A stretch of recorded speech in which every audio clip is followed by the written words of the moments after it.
লুকটা আসলে কোনো কিছুই না, লুকটা এমনি এমনি রাখা। আরো কিছু কাজের প্ল্যানিং আছে, দেখা যাক। সর্বপ্রথম একটা ভালো ছবির জন্য ভালো একটা গল্প দরকার। ডেফিনেটলি গোলাপ এরকম একটি আয়োজন, ভালো কিছু সম্ভাবনা দেখছি। আমি চাই যে সিনেমার সাথে নামটা অনেক বেশি আসুক, যেখানে স্বার্থ নেই সেখানে আসলে মেনটেন করার কোনো কিছু নেই। আমার জায়গা থেকে আমার যেটা ভালো লাগে সেটা আমি পড়ি। আসলে ওইভাবে করে ফ্যাশন চিন্তা করে পড়া হয় না। আমার কাছে মনে হয় যে হাফ হাতা শার্ট পরলে আমাকে খুব পচা লাগে দেখতে। লুকটা আসলে কোনো কিছুই না, লুকটা এমনি এমনি রাখা। না, গোলাপের আভাস না, গোলাপের সময় আরো চেঞ্জেস আছে। গোলাপ যেহেতু ফেব্রুয়ারির শেষে করার কথা ছিল, বা যেহেতু ফেব্রুয়ারিতে হয়নি মানে আমাদের গল্পের কারণে আমরা প্ল্যানিং করেছিলাম যে জানুয়ারির শেষে প্ল্যানিং করেছিলাম যে আমরা এটা হয়তো এপ্রিলের পরবর্তী একটা সময় গিয়ে করব। আরো কিছু কাজের প্ল্যানিং আছে, দেখা যাক। না, আমার কাছে মনে হয় যে যেহেতু গল্পের গাঁথনি অনেক কঠিন এবং গল্পের গাঁথনি অনেক ভালো, সো আমার কাছে মনে হয় যে সর্বপ্রথম একটা ভালো ছবির জন্য ভালো একটা গল্প দরকার। তারপরে ডিরেক্টর, তারপরে আনুষঙ্গিক মেকিং, বাজেট, আমাদের কো আর্টিস্ট, হিরো হিরোইন বা সাথে আশেপাশে যারা আছে সব কিছু মিলে আমার কাছে মনে হয় যে ডিপেন্ড করে পুরো ফুল প্যাকেজটা যদি ভালো হয়, সো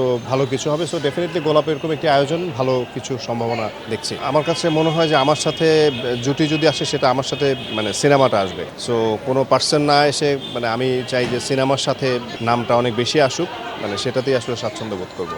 না, এটা আসলে সম্পর্কটা এমন হয়ে গেছে, আসলে এটা মেনটেন করতে হয় না। যেমন আপনি দেখবেন যে একটা কাজের জন্য যেখানে স্বার্থ নেই সেখানে আসলে মেনটেন করার কোনো কিছু নেই। কারণ ইমনের জায়গাটা ইমন সুন্দর করে কাজ করছে, আমি আমার জায়গাটা সুন্দর করে কাজ করছি, এবং খুব যার যার জায়গা থেকে আমরা যার যার পজিশন থেকে আমরা খুব ভালো মতো কাজ করছি। সো সেই জায়গা থেকে আমার কাছে মনে হয় না যে এখানে আসলে মেনটেন করতে হয়, অনায়াসে একা একাই চলে যায়। ফ্যাশনের দিকটায় সচেতন তো আসলে এটা আমি আমার জায়গা থেকে আমার যেটা ভালো লাগে সেটা আমি পড়ি, যেটা আমাকে কমফোর্টেবল, যেটা আমাকে মনে হয় যে আমাকে মানায় সেটাই আমি পড়ি। আসলে ওইভাবে করে ফ্যাশন চিন্তা করে পড়া হয় না, আমাকে যেটা ভালো লাগে সেটা পড়ি। আর বাট আমি কখনো হাফ স্লিভ শার্ট পরি না। আমার কাছে মনে হয় যে হাফ হাতা শার্ট পরলে আমাকে খুব পচা লাগে দেখতে। আমার কাছে মনে হয় যে এটা এখন সময়ের একটা ট্রেন্ড, এবং এটা আপনি দেখবেন যে শাহরুখ খান বলেন, জওয়ান, পাঠান বলেন, তারপরে আপনি সাউথে যদি দেখেন, আপনি আল্লু অর্জুন বলেন, আপনার ডিফারেন্ট যারা আছে তারা ইয়ে করছে, প্লাস আপনি রণবীর কাপুর দেখবেন, রণবীর সিং দেখবেন, সবাই মিলে যেভাবে করে চেঞ্জ করছে। সো আমার কাছে মনে হয় যে জিনিসটাকে অনেক মানুষকে, অডিয়েন্সকে কানেক্ট করতে হয় আসলে।